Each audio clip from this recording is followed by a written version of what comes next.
Whenever you're ready. Okay. Looks like you got herpes. You can imagine my reaction when my doctor said this to me. Dating back to the 6th grade, I learned about the terrible symptoms for those who had become infected with herpes. Certainly, Dr. Shaw must have sensed my panic response because he immediately reassured me that there were other means by which the herpes virus can be contracted, not just sexually. They can appear anywhere, he said, and your condition is not as serious as you may think. There's really nothing to be that concerned about. The primary reason I came in to see my doctor that day was because I was having stitches removed from my forehead. You may recall back at the beginning of the semester I announced that I had recently ran my head into a pole. You can imagine it wasn't turning out to be the best month for me. Well, during that same visit, I also showed Dr. Shaw that I developed what I thought might be eczema or some type of rash on my arm. In a different location on the same arm, some redness that looked to me like an ingrown hair was also starting to form. It could not be determined for sure whether or not the two were connected, although it's likely that they were. For the herpes, the doctor prescribed me with a cream called triamcinolone, but the red area didn't show signs of any serious danger. A few days later, however, the same area on my arm started to swell more and become uncomfortable. So I went back in to see Dr. Shaw, and it was apparent that I had developed some sort of staph infection. Not knowing a great deal about herpes or staph infections, I coincidentally became more interested in learning more details about these bacteria that were now living on my arm. Naturally, I had questions like, what is this? How did I get it? And more importantly, how do I get rid of it? Turns out these viruses are not uncommon. What I'd like to do is inform you of some basic information I learned about these viruses, include a few statistics, and finally relate to you the remainder of events, observations, and conclusions that I made from my own personal experience.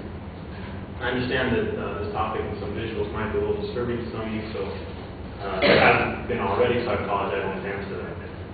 Overall, I'd say this is pretty mild. The following information about herpes is taken from the American Academy of Dermatology.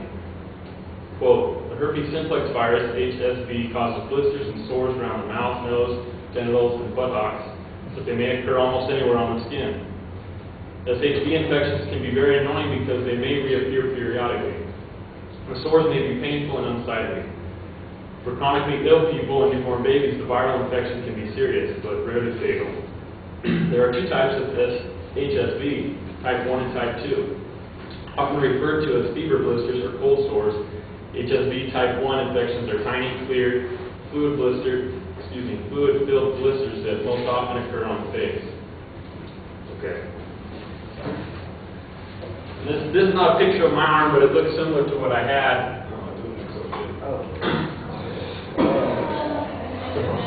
That one. Okay, you can't really. I would have hoped it turned out a little bit better, but those are kind of like the blisters that it kind of looks like. Also as mentioned, cold sores. I've kind of been developing one of those, so I brought my own visual on my mouth. Kind of been developing that over the weekend anyway. So. Type 2 is the type that is most often transmitted sexually. Most people get type 1 infections, which cause cold sores during infancy or childhood. They usually get it from close contact with family members or friends who carry the virus. It can be transmitted by kissing, sharing eating utensils, or by sharing towels. Between 200,000 and 500,000 people catch genital herpes each year. The number of type 1 infections is many times higher. The term Staphylococcus aureus is short for staph. After learning this, it immediately became clear to me why doctors more often use the term staph. Reading from a couple of different current medical encyclopedias, I was swamped with other unfamiliar terminology, but here's an excerpt of symptoms and signs I found applicable to my circumstance. Staphylococcus aureus skin infections may begin around one or more hair follicles. They may become localized to form boils. There are over 30 different types of staph infections. Staph can likely be amongst the bacteria that live harmlessly on your skin every day. You can become infected if the skin is broken and the bacterium enters the wound. This is another reason experts recommend good hygiene, especially showering immediately after playing contact sports with other people. In researching staph infections, a topic that came up frequently is a recent problem doctors face called MRSA. MRSA is a short for methicillin-resistant Staphylococcus aureus. The definition of the virus is in the name. Methicillin is an antibiotic that staph bacteria slowly learn to resist.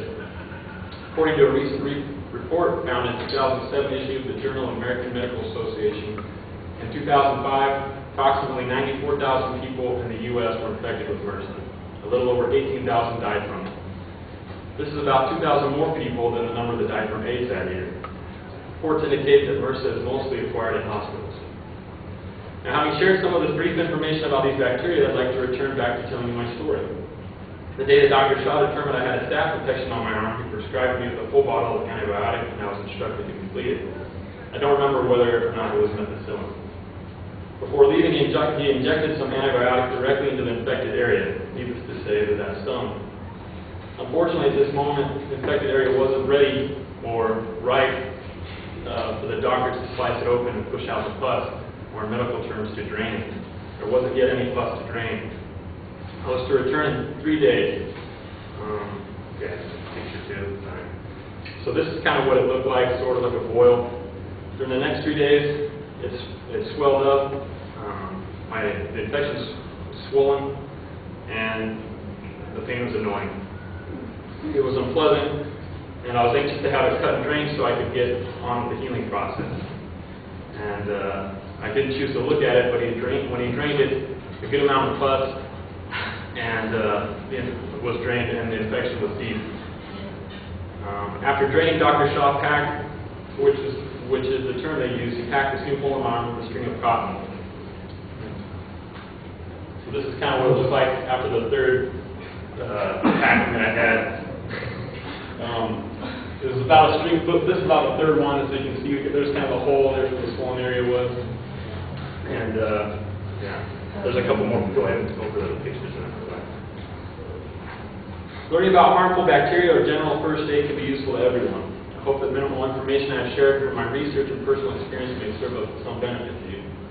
There are several ways one can contract herpes or become infected by staph. Based on what I've learned, in terms of prevention, practicing good hygiene is really about all you can do.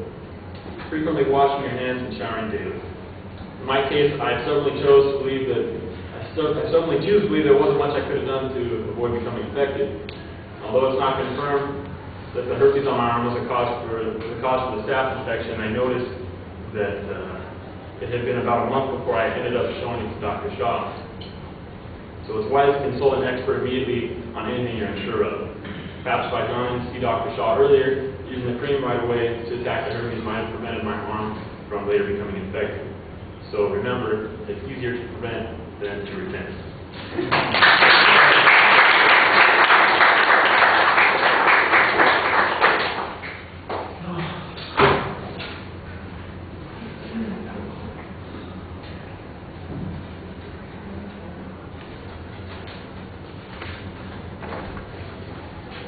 So I can leave it on there? Yeah, we'll see if they need it. So, Mark, what did you think? It was good. You had a nice, good long intro, and you had a clear thesis. You explained all the different points. You told a good story as far as the first-hand experience. Good explanation of the facts, especially how you were saying that I was learning different types of staph infections would be there. He returned to his story smoothly, and he did it well. I'm sure he did a good job on talking about and effective visuals. So. All right. I'd agree with most of those comments. I like the introduction, but it does go on a little bit long, the story, and I think that you probably could edit it a little bit, because later on you're going to use some of that story as transitions between the points anyway, so we could probably use a little bit less at the end and then maybe add a little bit as you go along. The topic's very clearly identified. The thesis is very general. You might want to focus it a little bit more, but you did a good job of giving us a justification for it. Then there was a good preview. Excellent citation of supporting material. Your explanations are pretty straightforward and simple for the purpose that you have here. Organizationally, I didn't think it was as clear as it sounded like it was going to be up front, but the transitions were pretty solid because of the stories that you're telling.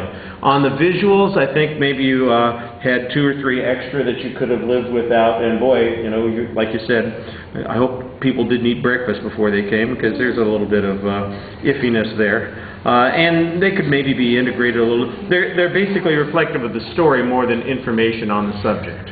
All right, thank you.